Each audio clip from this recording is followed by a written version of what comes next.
Welcome to Decades of Horror, the classic era. Love? Oh, I suppose that's what she called it, but it was more like a sickness, a fever that leaves the body burned out and dry. This is episode 87, recorded November 29th, 2020.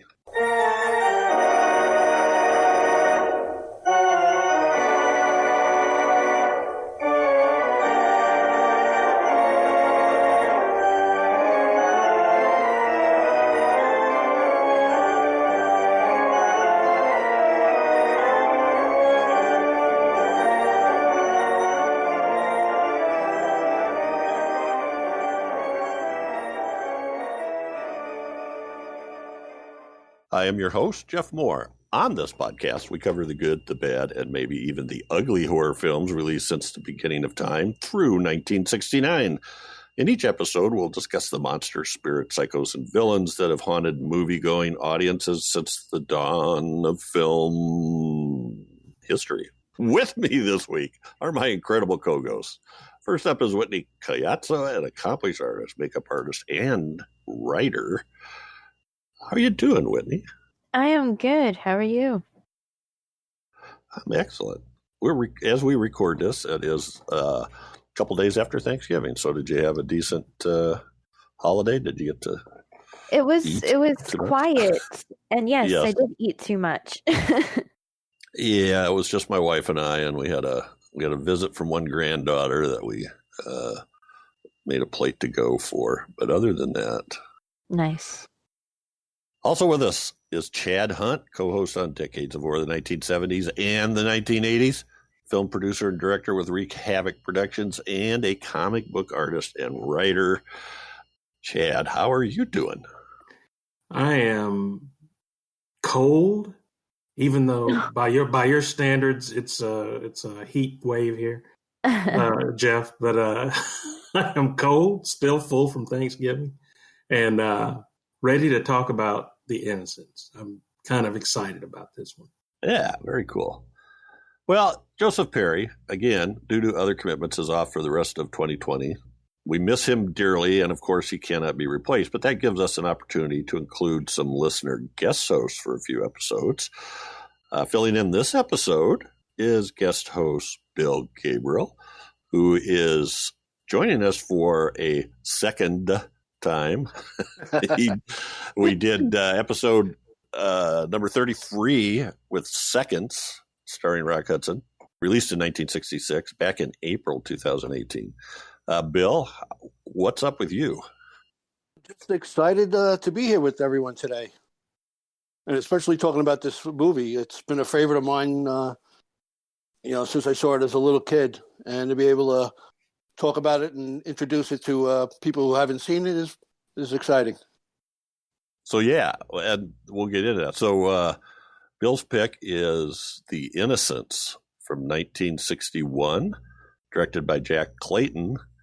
It's based on The Turn of the Screw by Henry James, starring Deborah Carr, Peter Wyngarde, Meg Jenkins, Michael Redgrave, Martin Stevens, and Pamela Franklin. A young governess for two children becomes convinced that the house and grounds are haunted. So this is a British production from 20th Century Fox that was released on November 24th, 1961. That's pretty close. We're like, gee, many Christmas. I can't add any more. 59 years after the fact. That was in London. This was, it was released on the 15th of December, 1961 in the U.S., also known as The Turn of the Screw, and our prerequisite German title, Schloss des Schreckens. Very good. I was trying to say that all morning. I couldn't do it. Castle of Terror. It just sounds so cool coming out of Jeff's mouth like Yeah. that. The Mexican title, you want to take that, Whitney? Sure. Possession Satanica. Satanic Possession. Yeah. And then there was a Polish one, which I'm not even going to pretend to pronounce. I think Chad should try that one. Oh, no. Kleszczak Leku, anguish and the ticks of fear. I like that. I like that one. All right. It was filmed at East Sussex, England, mostly at Shepperton Studio. So outdoor scenes at East Sussex, England. Indoor scenes at Shepperton Studios. Filming dates, all I could find was February 6th. Now, we know it wasn't filmed in one day, so I assume that's the start or end. I guess I'm guessing the start, considering when it came out. The budget is estimated at £430,000. That's heavy. And I usually translate that, but I'm guessing that's close to about $1 million. Domestic box office, $1.2 million in North America. That was according to Wikipedia, but the ultimatemovierankings.com had $3.4 million, which is a pretty big difference. But I think it's safe to say it made money. Now, it's interesting because this plays a big part in the way this movie was shot, is as a 20th Century Fox film, they mandated for a while that their films were done in what they called CinemaScope, which was 2.35 to 1 aspect ratio. So very wide screen. Taglines! Mr. Hunt. Okay, here we go. Tagline number 1. Do they ever return to possess the living? I have a question. Does whoever return? Yeah. And I've seen this written on the bathroom stalls in Walmart bathrooms. So this could be anything. I was thinking maybe repossess the living, like they hadn't paid their bills or something. Maybe like the power bill guy who goes to the power bill. 34.48 you owe. Boo! I'll turn your lights off. Anyway, the second one, be forewarned. In your interests, see this picture from the very beginning to the mind-stunning end. Don't be like the rest of these schlob de Shrekins and come in the middle of the picture. And Good one. They got that from Hitchcock. Yeah, actually, that's exactly what I was thinking. The no one will be allowed in, right, after this part of this film. Well, let's say it the other way around. You have to stay to the end. All right, third tagline: a new and adult motion picture experience. Bow chicka bow wow. I was going to say. Apparently, they didn't get the American euphemism for adult motion. Right. Right. Okay. a little bit. Fourth tagline, if you can call it that. Apparitions? Evils? Corruptions? You can only pick one. Multiple choice taglines here. Which one do you want? Oh my gosh. I vote for corruptions. What I was going to pick. I'm not going to pick. I'll go with apparitions. Bill says, I win by not playing. A strange new experience in shock. Yeah, maybe. I mean, this is our generic one here, I guess, that we see on a lot of a lot of horror movie posters. These are mostly generic. I mean, there's nothing that jumps out at you that says anything like, wow. Yeah. That's why it's our job to make them interesting. So we should rewrite them. We had one movie that didn't have any tagline, so we made them up. Murders in the Zoo, right? Yeah, Murders in the Zoo. Yes, Murders in the Zoo. Yeah. Okay, let's get to first impressions. Maybe first time seeing this. And Bill, I'm going to let you go first, if that's okay with you. Sure. And also, you might tell us why you picked this film. It's one that always stuck with me. I first saw it, like I did most of the old movies from back then, laying on the floor in front of the TV during the late show. My mom, who was great, would let me stay up and watch these movies. And I'll never forget, It was a Saturday night, 11:30 at night. I was about 10 years old. This movie just scared the living daylights out of me. Wow.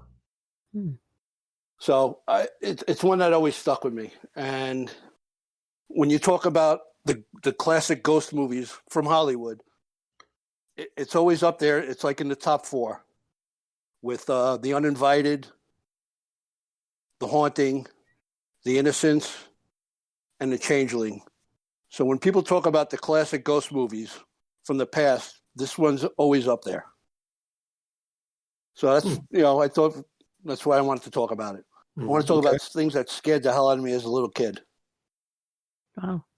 Well, I think you also brought up that, as we do these listener guest hosts, we're letting them pick the movie, and you thought it was, coincided well with the release of The Haunting of Bly Manor, right? Yeah, the Netflix series from Mike Flanagan. So, well, that's something that was on my mind, because when you asked me to pick a movie, there's just so many movies. I was like, oh, what am I going to pick? So as I was scrolling through, movies of the 60s and 50s, when this popped up, I was like, oh, Bly Manor, The Innocents, perfect timing. Yeah. Okay. And the first impression is, it's a great ghost story. Yes, it is. Or is it? Well, that's which is what makes it so great. That's where, how does it compare with now? Now, if you ask me, as a 10-year-old, it was a straight up ghost story. Right. You watch it now, and you pick up all the ambiguities in the script and the story that, as a kid you wouldn't pick up. So it makes it even more interesting now that there's other aspects to the story that, is it her? Is it the ghosts? I know we'll get into it later on, but I think it's even better now. Yeah, I agree. Whitney, how about you? What are your first impressions? Well, actually, I feel like I have seen pieces of this years ago, and I'm pretty sure, yeah. So, but when I started to watch it, I'd like to say this is a second time or third time now. So I feel like this movie is something. It's definitely one of those movies that plays with your mind a little bit, and it's like what Bill was saying. Do you really think that it's supernatural, or is this really something that this woman is creating herself because of the relationship and certain things that she's seeing with these children, and that she's brought in to take care of it? And yeah, of course, we'll talk more about it, but I definitely feel like that there's a lot to play with here, and I guess it could be one of those movies where someone could watch it and feel like it could be taken within their own interpretation, but there's a play on figuring out who's really conniving, who's really cheeky with certain ways and how they're responding to each other, especially the Miles child. Like, it leaves, it's one of those movies that makes you go, a lot. And yes, I watched The Haunting of Bly Manor. I watched most of that series, and I kind of fell off the last 2 episodes a little bit because of distraction, but I felt like that I didn't know that there was a connection to this until I started watching this again, and then watching the series was something different in a way that I didn't know there was too much connected until I started watching this. Oh, okay, Bly Manor, these children, same names, different, with a slight different twist than there is in something that's new and fresh like this series. But yeah, right. No, I enjoyed both though. Yeah, there are some definite comparisons there that we'll talk about. Just a couple of things at least. Chad Hunt, how about you? When was the first time you saw this? And what are your first impressions or current impressions? This is the first time I've seen it. I'm a big fan of movies like The Haunting, Robert Wise, The Haunting, and but I've never been much of a fan of the almost Victorian style ghost stories. They just never were that scary to me. But this movie had some creepy, scary ghosts in it, and the fact that Peter Wyngarde, just his face alone is scary enough to, Yes. just seeing his face every now and then pop up in the windows and whatnot, just was very creepy and very effective too. There were some really, really mature themes going on in this for a movie. I think for the time, I mean, when Mrs. Giddens and Miles would kiss, it just went on a little bit too long to make you feel uncomfortable. You know what I mean? But it sort of displayed the perverseness and the degradation of these kids in a way that you really haven't seen until The Exorcist came along. It was really off-putting and disturbing in a way, and not just those particular scenes, but there were other scenes too where Miles. I mean, there's creepy kids in movies. You can't count them all. But he goes down in history to me as one of the most just creepiest kids. I mean, just the level of maturity that he was able to pull off. And it didn't sound like he was just reading lines. It sounded like he was really acting, in this film. So it was a terrific performance. I kept expecting his hair to go blonde and him try to take over the world, but yeah, every movie this kid's in, I mean, somebody needs to quit giving. He's trying to do something, kill somebody or cause trouble. But anyway, it's a great movie. I was really, really floored by it and engaged with it the whole time. And there, like I said, there's many layers to it that I'm sure we'll get into as we go. But as a first impression on this, I'm really, really, really glad I watched it. There was a chance I would have never have seen this film if it wasn't if Bill hadn't suggested it for the podcast today. And I'm very glad he did, because it's really, really made an impact. Excellent.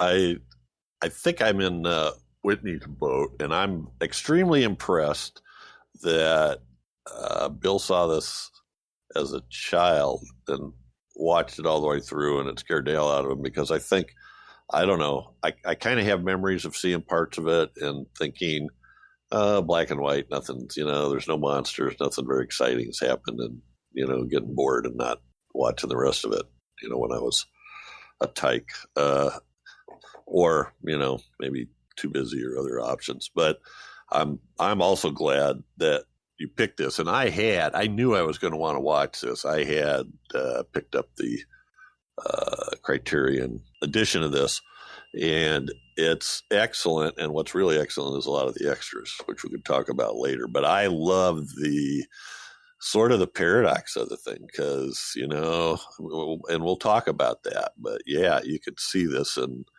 multiple ways. And yes, Martin Stevens plays a really creepy kid. Martin Stevens, yes. Yeah. Yeah. So yeah, I like this a lot. And I'm a fan of,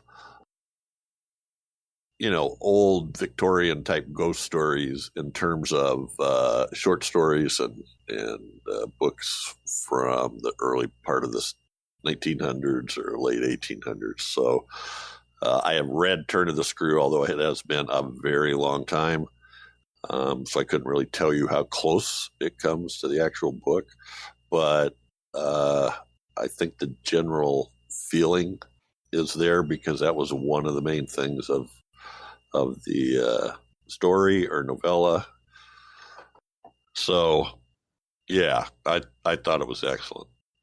And there's some other people involved in this movie that we'll talk about that I had no idea we're involved in this until I started to prepare for this and went, holy crap, I didn't know that. All right.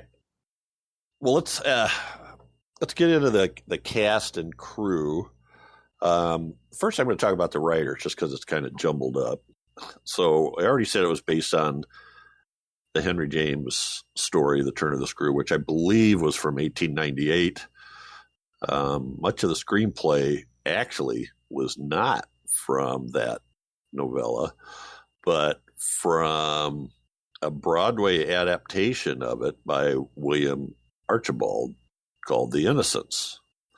So he's given co-writing for the screenplay. Co-writing credits for the screenplay is William Archibald, but the other person they brought in was Truman Capote, and it sounds like he actually did a big chunk of the writing. Yeah, I wrote all the scary stuff, Jeff. It's hard to tell the difference between Droopy and They're the Truman. same. Yeah, okay. So he did a lot of the writing, and was given credit for a lot of the. About 90% of the script was his. Yeah, and I think he was on site for the shooting too. About 7 weeks. For a lot of it, yeah.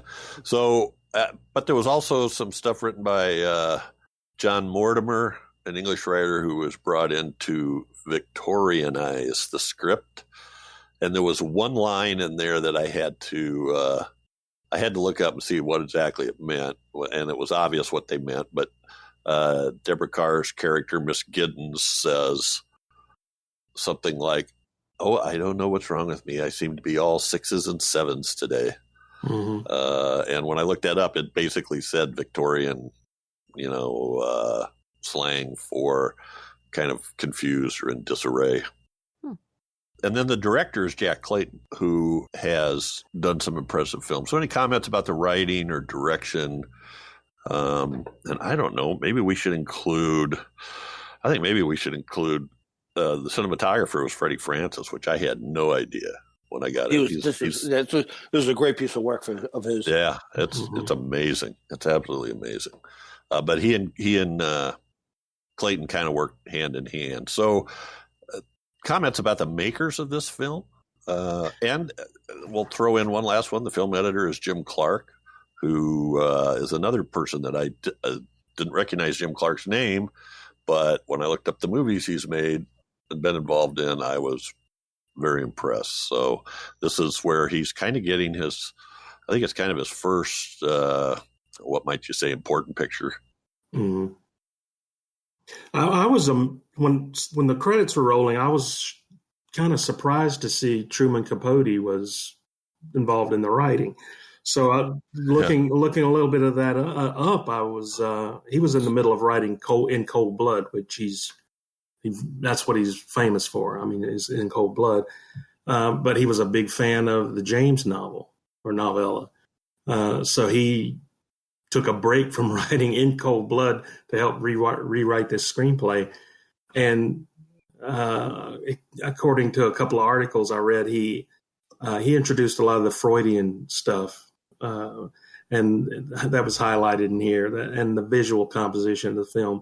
And although the implications that this supernatural phenomenon was experienced by Miss Gideon, was a result of her own sexual repression and paranoias rather than a real, legitimate paranormal experience. So I think they went into it originally doing a straight up ghost story. Well, that's what Archibald's stage play, and his screenplay was like, it's ghosts. Yeah.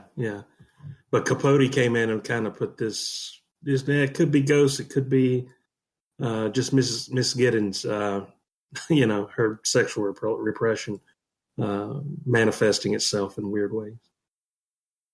But you can watch this movie and come away with a different interpretation as you're watching it. Like, you can watch it one time and say it's ghost, and you watch it a second time and say it's something else.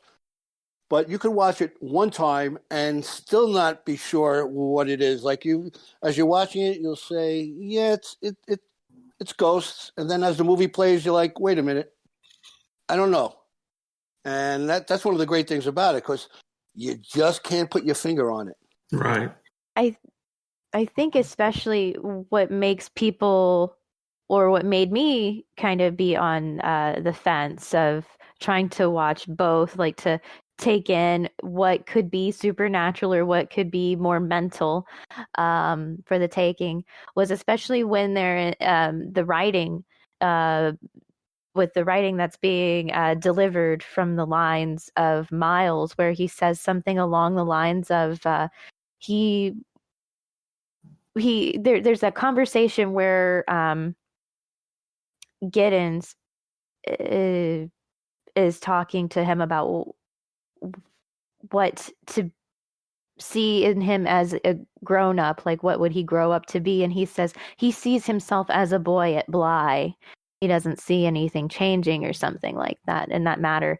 And so that kind of makes me, that's one of those things that made me go, well, is this kid just messing with her, or is she thinking that he's just trying to offset, oh, he's just being a boy, or is this something foreshadowing something else? So yeah, that's what one of those scenes that when I had paid attention to some of the lines delivered there with that writing. To kind of go along with that, I was thinking too, Michael Redgrave, the uncle at the beginning, how he wanted nothing to do with anything going on there as far as the kids go. So does he know something? Does he, Well, there's a theory about that. Let's hear it, Bill. Yeah. Okay, one of the theories is that Meg Jenkins, who plays Mrs.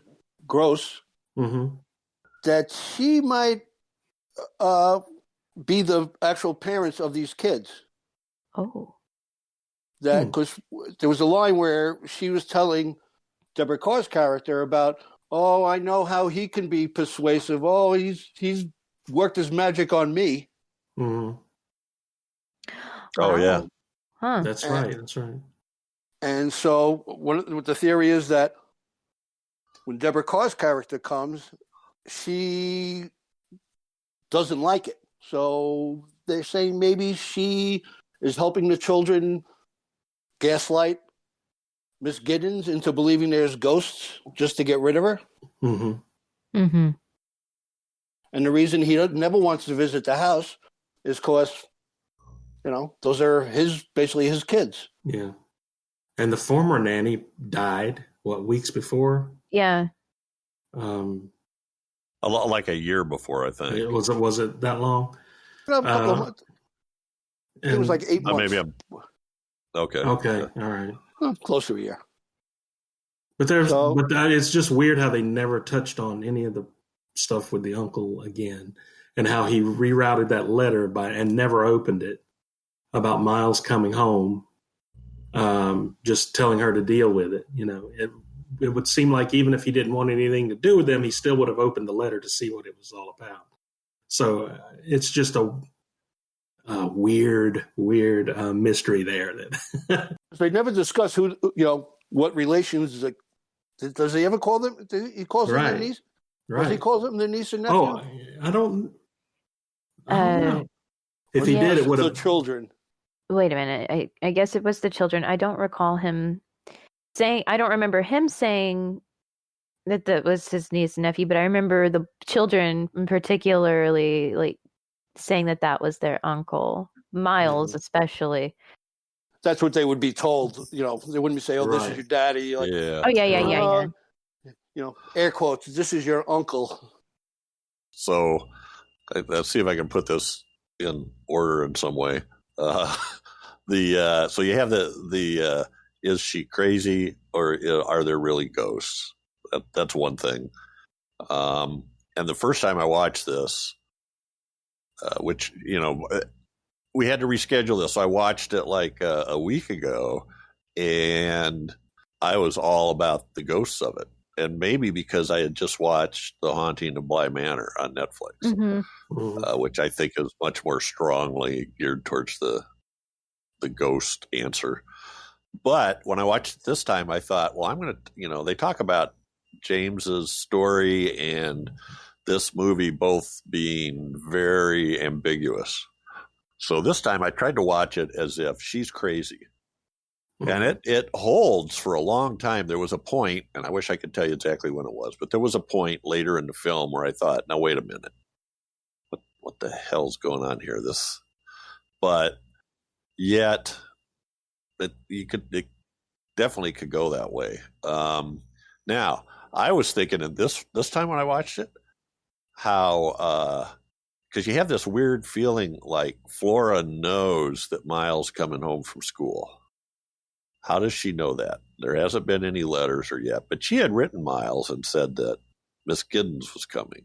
So I'm starting to think maybe he just acted up in order to get sent home because he'd rather be home with everybody than at school. I don't know. That was something that came to mind. There's a third thing that I picked up last night when I watched it was that maybe the kids were just evil.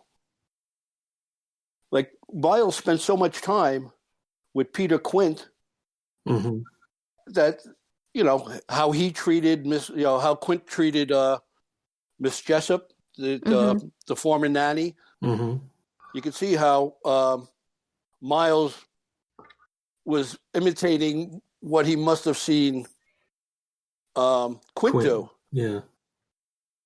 That's in his when the way he was talking to Deborah Carr sometimes and being very physical, and I'm not talking about the kiss part, but manhandling her.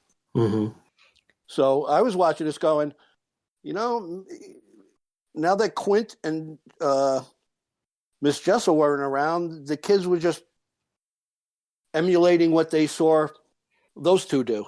Right.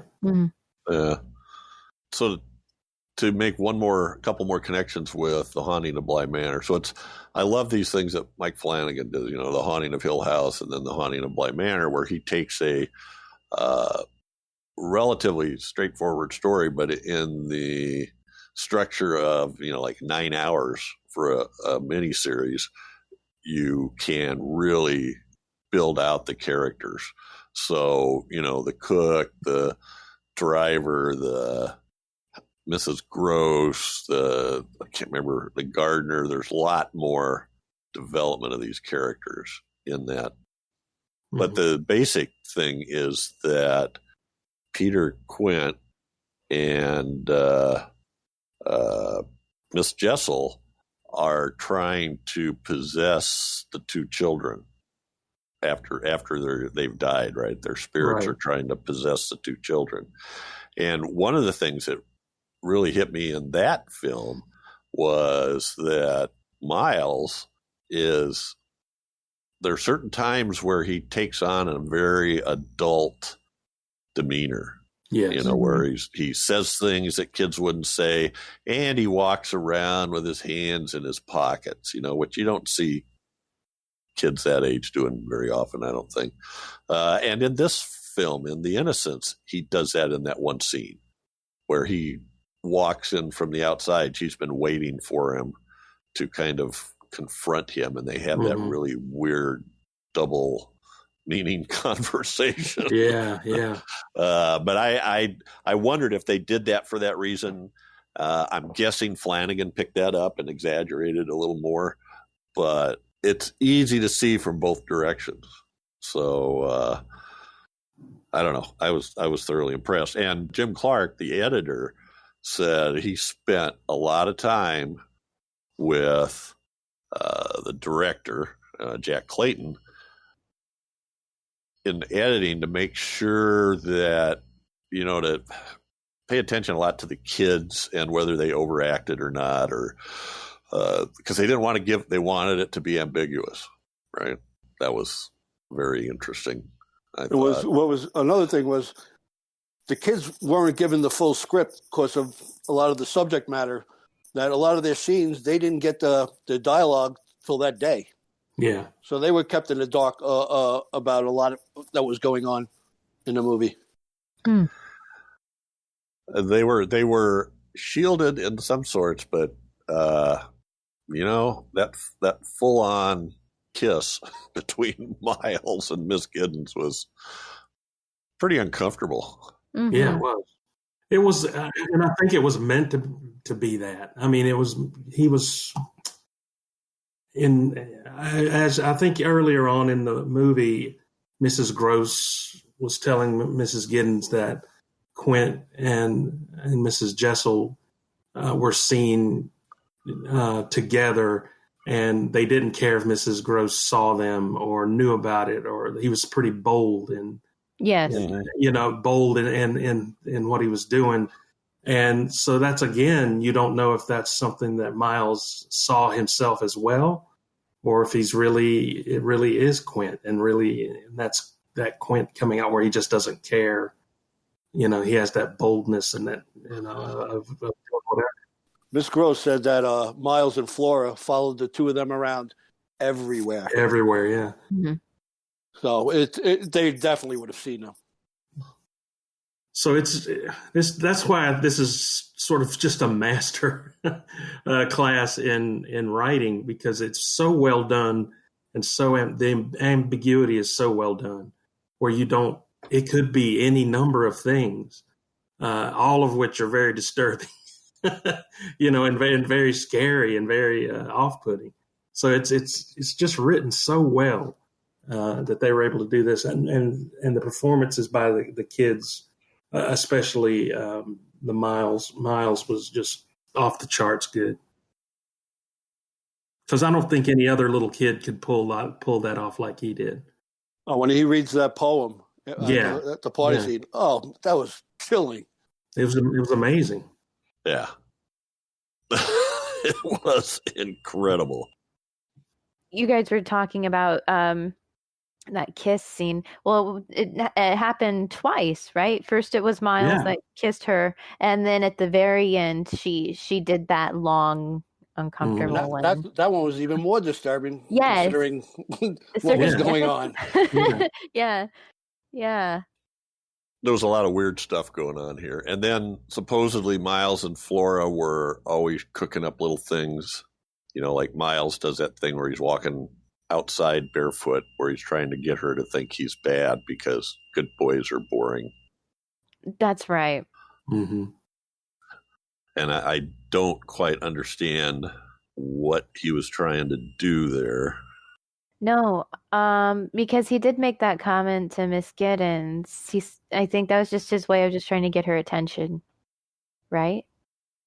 Well, I think he was trying to shock her as well. He was saying a lot of things that kids his age don't say, but right. Like we've said, it could be either or.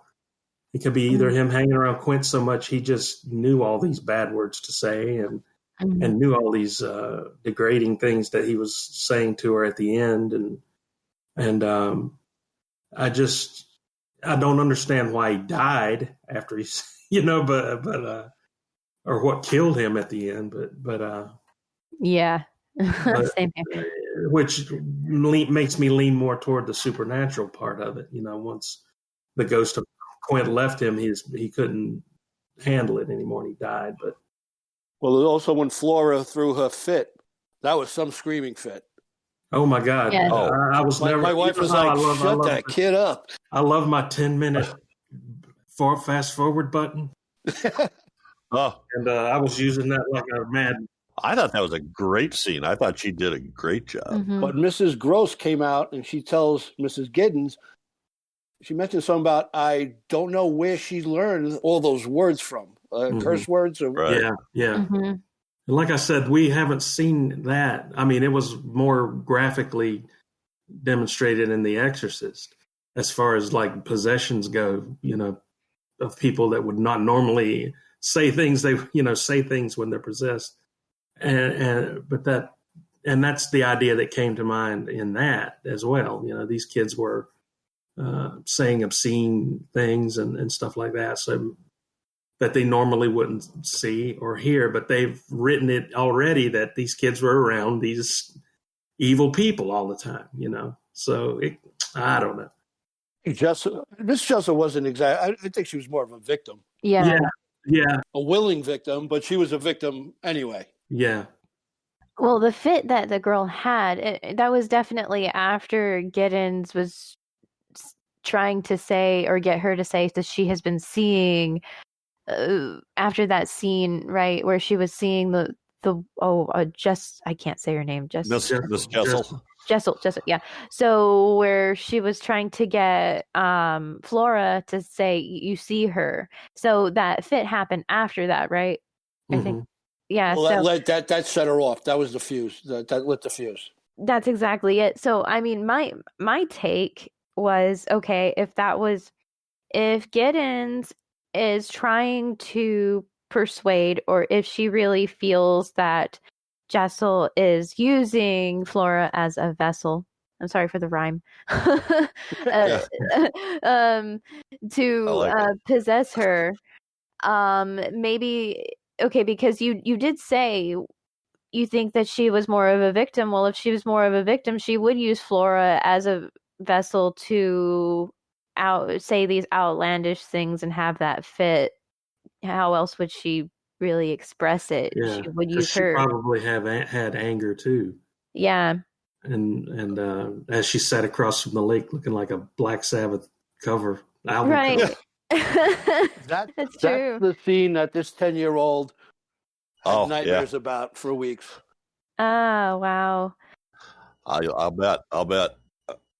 Yeah. And I don't recall seeing that before. Miss Giddens had, at least in her mind, she needed the kids to face the reality that these ghosts were there and trying to manipulate them. Mm-hmm. Right. So you must name the name of who we're seeing. Maybe that would take the power away from them. Right. Yeah, and so you could see how the girl, it's another one of those examples. Flora could have been reacting that way because, Mrs. Grose told Miss Giddens that, don't mention Miss Jessel to Flora because they had such a close relationship and it's better not to just dredge up the past, and so it could have been a normal reaction to being forced to talk about that, or it could have been that's Miss Jessel possessing her, freaking out and not wanting to lose her power over her by having her say her name or something. Assuming that what Miss Giddens said was accurate. Definitely. And they made sure that Mrs. Giddens was the only one seeing the ghosts throughout the whole movie. No one else admitted it. Yeah. And which was a good touch. Just added to that ambiguity even more of what's going on. Well, let's talk about Freddie Francis and how the cinematography lends to this, because he did an incredible job. And I thought that I saw something or heard something about how you always see Miss Giddens' face, a reaction before you see what she's reacting to. Yeah. So you see her in fright over Quint showing up through the window, that kind of thing. Or you see her reaction to seeing him on the tower before you see him up there. So in a way, setting it up that, instead of showing the person up there and then going to her and having her like at some point notice it, it kind of sets it up that it could be in her mind, right? By switching the order. Does that make sense? Yeah, they mentioned that, but I didn't get that.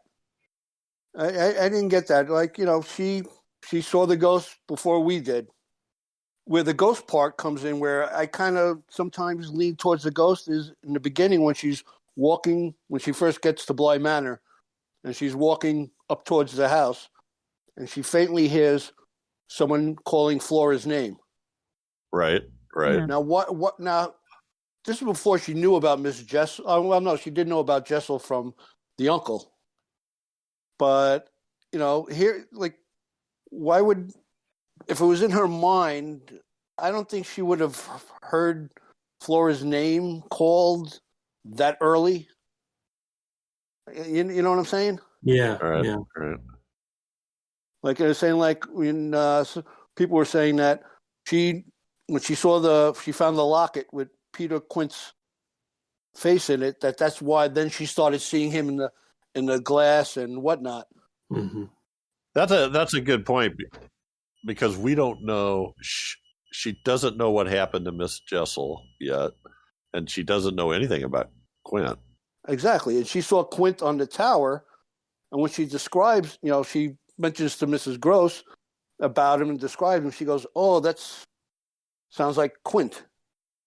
So that's why it seems like that make me lean towards it's not in her mind. It's an actual haunting or possession. And I think the actual haunting or possession lends more to the idea that Miles dies there in the end. Yeah. Mm-hmm. Because otherwise, what? There would be no reason for him to really die. I mean, he just... Did you see any theories on that, Bill, as to why he died? Someone said when he fell, he might have hit his head. But there was no rock there when you saw him land on the grass. Mm-hmm.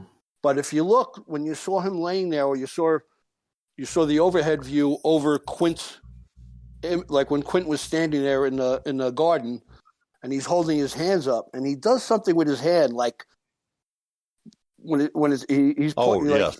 has his hand reached out at Miles laying there. Him smothering. Being smothering. I could see that would have been a pretty interesting way of having him expire. Yeah. As opposed to just like dropping dead. Yeah, but she was so intent on him, Miles, to say Quint's name. Yes. And he just, as soon as he did, he fell. Mm-hmm. Right. And as if to say, Quint's spirit left him, and his little body couldn't take it anymore, and he just passed away. Is what I got from it. I like that. That's probably I can go with that one. That definitely fits the supernatural angle. Yeah. Uh-huh. Yeah. Especially since Quint was there watching the whole thing. Right. True. Wow. And maybe when the little hand gestures Quint was doing was taking his spirit back from stopping his heart. Miles, like maybe closing his fist was stopping his heart. Yeah, something like that. Yeah. So I said we need to talk about Freddie Francis, and then I went off on a tangent. So what I found really interesting was there's another cinematographer on the extras on the Blu-ray that talks about how they shot it, and he explains the whole concept of CinemaScope, which I don't know, probably not get into technical details, but it basically, in order to get that high aspect ratio, they had to have lensing set up in the camera to squish the picture down to fit on 35 millimeter film, and then to unsquish it when it was projected. So a very strange concept, but because of that, you end up with some strange distortions.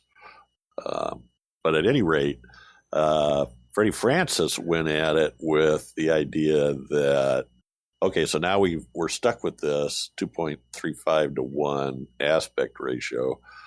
So let's use it. How can we use it? And so if you watch the scenes, I mean, there's just so much cool stuff with the cinematography.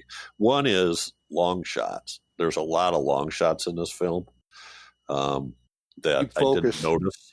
Yeah, well, I mean, by long shots, I mean, like 1 minute and 40 seconds without a cut. There's the one where she first gets to the house, and Flora takes her up to the door, and she meets Mrs. Grose, and then the shot switches to a camera inside the house as they come through the door, and then there's 1 minute and 40 seconds of a long shot where they come and walk past her, past the camera as it rotates. Mrs. Grose tells Flora that she needs to, she's got that turtle, you need to take that outside, get out, and you see her walking away and go through a door in the background. And then they go into a room, into this big, I don't know if it's kind of a library with, I think it's what all kind of a room it is. But Miss Giddens walks to the left, and the camera follows her around to the left. And then as she surveys the room and comes back, then Mrs. Grose comes back into the picture, and then they sit down, and Mrs. Grose gets her tea. And then in the background, you see, then Miss Giddens gets up and walks over and is looking at some books or something. And she's in the extreme left of the screen, and there's like a French door to the extreme right of the screen. And you see Flora come back into the picture. And anyway, just really long, well laid out shots. I love that side of what he was doing there. Did you guys notice that at all? I mean, right after that, there's a couple of quick cuts, and then there's like a 40-second shot, and then a couple more quick cuts, and then another 40-second shot, which is that's unusual, I think. Well, the camera work was phenomenal. It glided like you said. The camera would follow the characters, and then swing around in front of them, and move off to this side. And in the space that it was operating in, it was pretty impressive. I don't know if they used dollies or whatnot, but it was impressive camera work. Yeah, it was. Did you notice any of that, Whitney? Yeah, and it's funny because I thought maybe it could have been dolly work, really.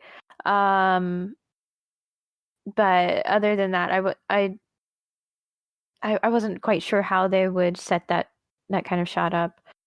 But gosh, there were certain things that I really enjoyed with the cinematography. And it's just simple things too. Like when we said we would talk about the parallels of the show as opposed to this film, and what I liked to see it was almost similar with the shot of Giddens when she's looking up and then she sees where it's almost that vague shot with the where she thinks she's seeing Peter, and it's almost similar to what it's like in the show. It has almost like that fog. I thought there was some kind of fog or something, unless I was just really tired when I was watching it. I don't know. But no, I like. It was really hazy. Yeah. Yes. Yeah. Okay. There Great. was the light of the sun shining down. Okay. Great. Face. Right. Okay. So I just wasn't sure, but yeah, no, I liked seeing that throwback in that series, in that episode, in that moment, and then not knowing until like, oh, there's this correlation. Here's this film. I loved just that it was a surprise for me. And I'm rambling and going off on this tangent here too. But no, anyway, me just knowing that this was all connected, me watching the series first and then watching this after. But no, that's something that I really liked seeing in the shots here, was knowing like there was somewhat of a homage in the series in that shot as with this one. Like it seemed like there was a lot of closeness to that in some of the Right. Do you think you would have enjoyed the movie more before you saw The Haunting of Bly Manor, or do you think watching Bly Manor enhanced your pleasure of watching The Innocents? You know what? I feel like I would have been open to more questions, really, as far as I feel like if I watched The Innocents first, maybe I would have my mindset would have been different, and in a way, by not seeing. Yeah, so I guess I would just say I would be more open to, I would be asking more questions. I feel like in a way I knew a little too much when I watched the series. Right. Like, okay, so I know where this is going. That's the only thing that messed with me, was that, okay, I feel like I know exactly where this is going. Though I have seen elements of this, parts of this before, I felt like it spoiled it a little bit for me. I felt like, yes, I probably would have enjoyed this a little bit more with the mystery. The ambiguity. Yes. I would totally agree with that, because the Haunting of Bly Manor is much less ambiguous. So when I went to watch this, I had that mindset, exactly what you're talking about. And so then when I watched it the second time, I tried to look at it from the other mindset, and it's really well done that way. Mm-hmm. I love stuff like that where it says, you really can't tell from the dialogue and the shots and the characters' reactions what's exactly the truth is, so to speak. So Francis also did, in order to, in claustrophobic shots, he used a series of filters that, in my mind, I kind of thought of them like silent film, where they black out the corners and narrow the screen. You know what I'm talking about? Like vignette. Like, what do they call it? The vignette? Yes. You guys know what I'm talking about, Chad? Yeah. It's sort of like he painted around the edges of the lens. Yes. Yeah. Exactly. To make it feel like it was closed in. And well, another thing he did, which I would have never even thought of, but then I noticed it and you could see it, was when she's walking around the house with that candelabra, those candles have like 4 or 5 wicks in them. Yeah. To burn brighter. They were custom made. And if you stare at the flames, you can see them. But you would never think that, right? That's not what where your focus point is, to make them really bright and flaming. But even then, so she's walking down this hallway, and he says, of course, the flames do not provide enough light, so we still have to light this.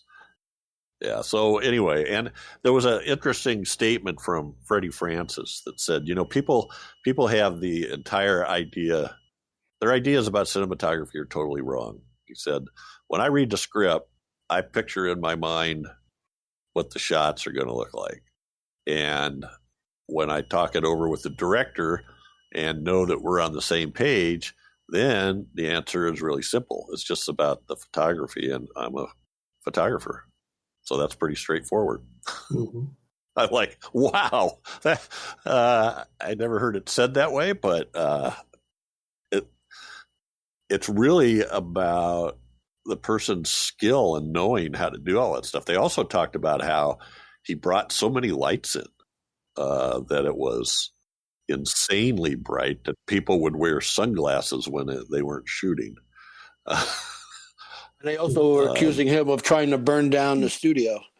Oh, wow. Yeah.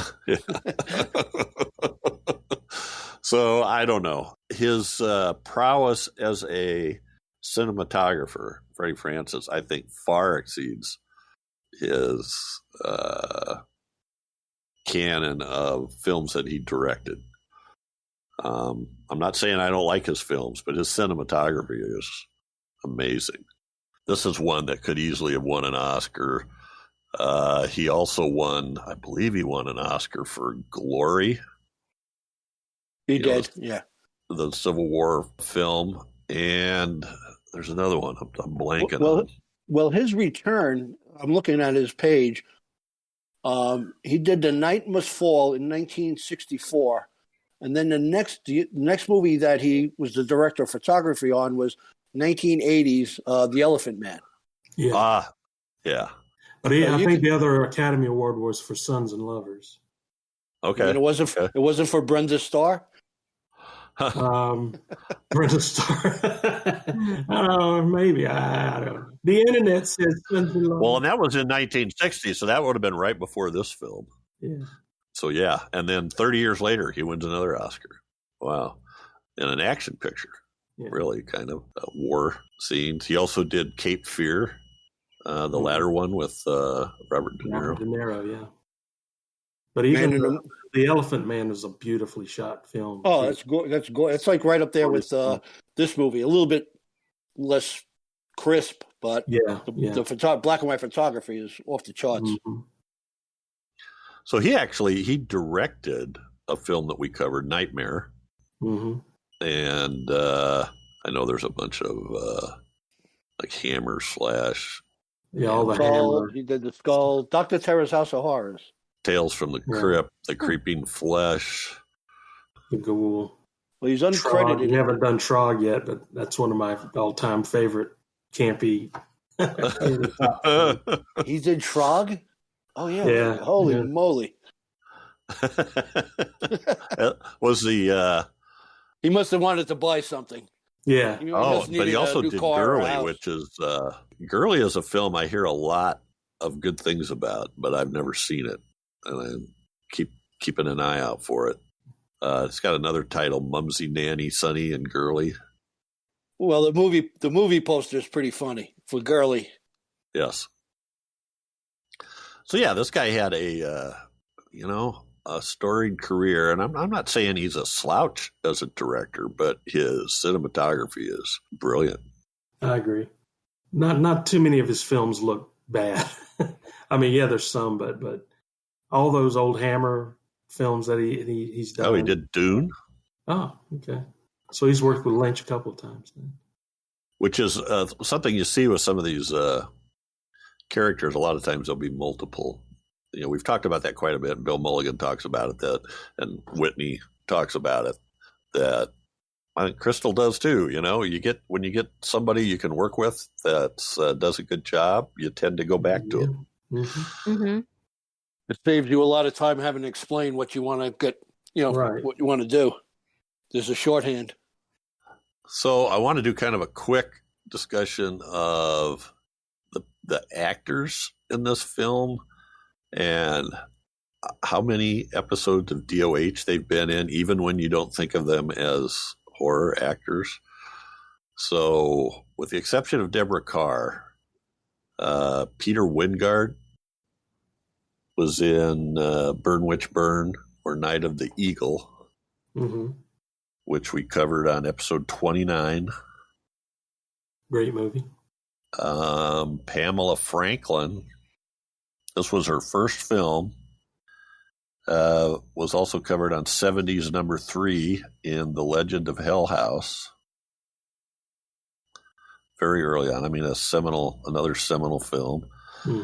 Now, here's one that I'm sure most people, I don't know if you guys got this or not, but Miss Jessel is played by an actress named Clytie Jessop.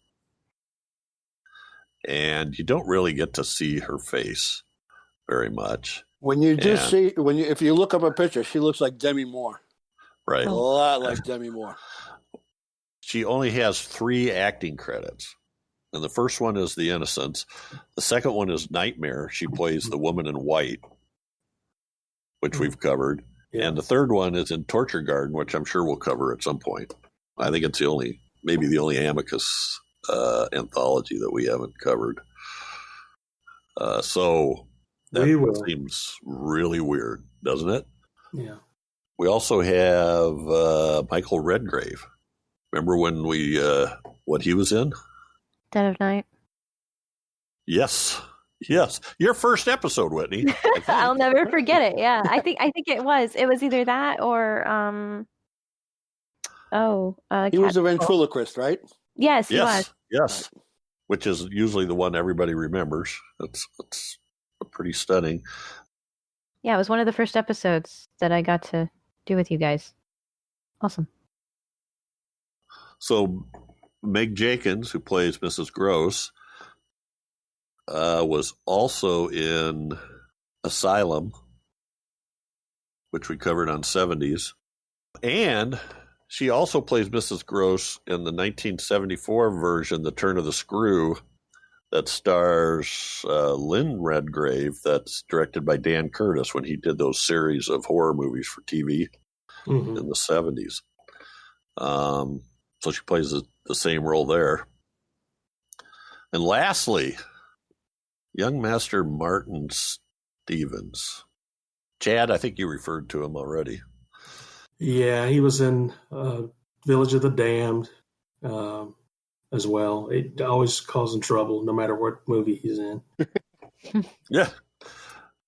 And you could definitely see that. He's sort of the lead blonde, white-haired troublemaker, I guess I should say. Yeah. Another cool thing about Wyngarde is you guys are familiar with the Uncanny X-Men comics from Marvel.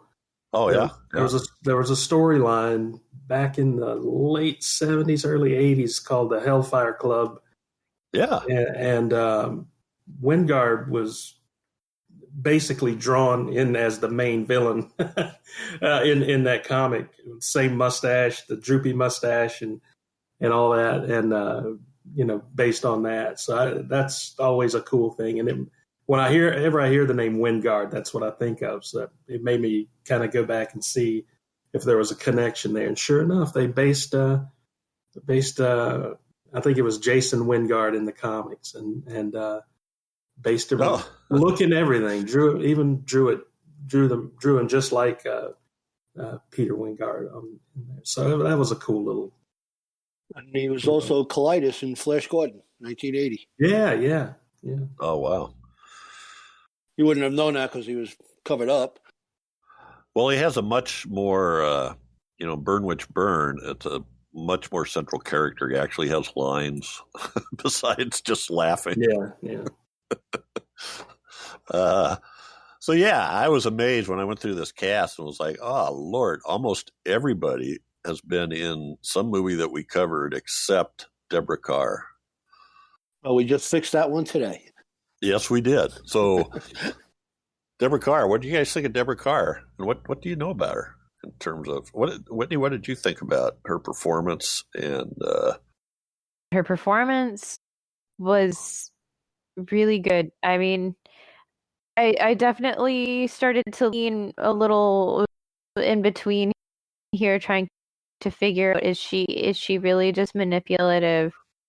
If so, she's got this very sweet personality, and the title is very suitable because sense to her and a likeness to her that Flora takes to her. And it goes to the parallel of the show, because Flora in that episode takes to the character Danny. It wasn't the same name as Giddens. I know that for sure. But anyway, Flora's character took to the girl. The girl took to Giddens' character as well, and those same fashions. Yeah, I'm looking through her filmography, and the only obvious horror movie I see, which I don't think I've seen, is Eye of the Devil from 1966, which has an incredible cast. Deborah Carr, David Niven, Donald Pleasance, Edward Mohr, Sharon Tate, David Hemmings. This one showed up occasionally on the Late Late Late Show. Yeah. I think it runs on Turner Classic Movies frequently. Well, a lot of people will probably know her from The King and I. Oh, yeah. That's the thing that I always remembered. And one of my favorite Robert Mitchum movies, Heaven Knows Mr. Allison. Yeah, which is kind of what? Is that one of the ones where he dies and he's a... No, he's a World War II soldier stuck on an island, and he... Oh, okay. And he runs it, and she plays an Irish nun, and they're stranded in the South Pacific together trying to, survive and elude the Japanese. Yeah. That's a John Huston film too. Yeah. Nice. So she has a lot of good credits under her name. A Fair to Remember is one of the greatest tearjerkers. This movie, The Innocents, she's in 95 minutes of a 99-minute movie. That's a lot. Yeah. She has to carry the movie, basically. Yeah. She's the focus of the movie. And she did do such a genuine performance. It's her favorite. Is it? Yeah. She said it's always been her favorite. Oh, cool. That's cool, because it certainly is a good performance. And you sympathize with her. You cheered for her when she was being strong and standing up for the children. There was just a huge range of emotions and stuff like that to go through, and her arc as well, where she's just thrown into this situation where she's the boss. She has to take that responsibility if she wants the job, and she jumped in full-fledged and did what she had and it was her first job to begin. And it was her first job. Yeah. And she pulled that off. I think it was would be a hard character to pull off for a lot of other actors. But I think she did a great job. I did. I really enjoyed her in this. The one thing I didn't pick up that people have always mentioned was that it was her sexual repression that was causing causing her to lose her mind. I didn't get any. I know her father was a pastor and she lived in a small house where, it talks about where, you really couldn't keep any secrets. But in those days, what woman wasn't actually sexually repressed in the 1800s? Mm-hmm. Mm-hmm. So I didn't get that from her being being uptight. I didn't either. Even though it was supposedly was written in that way, I don't think it was overtly put out there that was what it was. I think some of that analysis probably came along years after the movie maybe came out. I'm not sure, but that's what it felt like to me, that it's not something that was just thrown in your face, that could be what it is. She didn't look shocked at the uncle's confessions about basically he's a stud and he doesn't want kids around because he's too busy getting laid. Right. Basically, that's what he said. I'm a bachelor, but I'm not a lonely one. Yeah. That's right. I missed that. And so his confessions really didn't, seem to like shock her. Mm-hmm. Which I loved his whole. I liked Michael Redgrave's whole monologue about, why he didn't want these kids or to be bothered. Yeah, right. And she knew that, and I think she felt bad for the kids that they were being neglected, and it kind of helped her reinforce that responsibility that she felt to take care of them and protect them. Well, Jack Clayton, that's why this was a little like this movie hit close to home for him, because he didn't know his father. He had an absentee father. He was homeschooled, lived in a big house by himself. So there was a lot of parallels between Clayton and Miles' character. Mm-hmm. Did we talk about Pamela Franklin besides? Well, I guess we did. That crazy scene she was in was. The first time I actually knew who she was when I went to see The Prime of Miss Jean Brodie. You'll never. How old? I was 9 years old when I saw that, and my parents took me to see that in a movie theater, and that was, I think, my first nude woman I saw on the big screen. Was her in The Prime of Miss Jean Brodie. Pamela Franklin? Yeah. Oh, wow. So that kind of stuck with this kid. I imagine. But he was terrific in that also. All right, Bill, you picked this film. Is there anything here that we haven't talked about that you wanted to be sure to get a word in on? We pretty much hit every theory that there's out there. And then some. Yeah, no, you guys did a good job. This was a good show. I would just tell everyone who listens to this, if you haven't seen it, if this show doesn't make you want to, then you got a problem. Yeah. Yeah, I agree. I agree with Bill. I'm really glad. Like I said earlier, if he hadn't have recommended this one or picked this one, there's a chance I probably would have never seen it. And I'm really, really glad that I've seen it now. And that's a cool thing. It's always cool to see something you've never seen and really, really, really like it. So, where would you rate this on the list of ghost stories?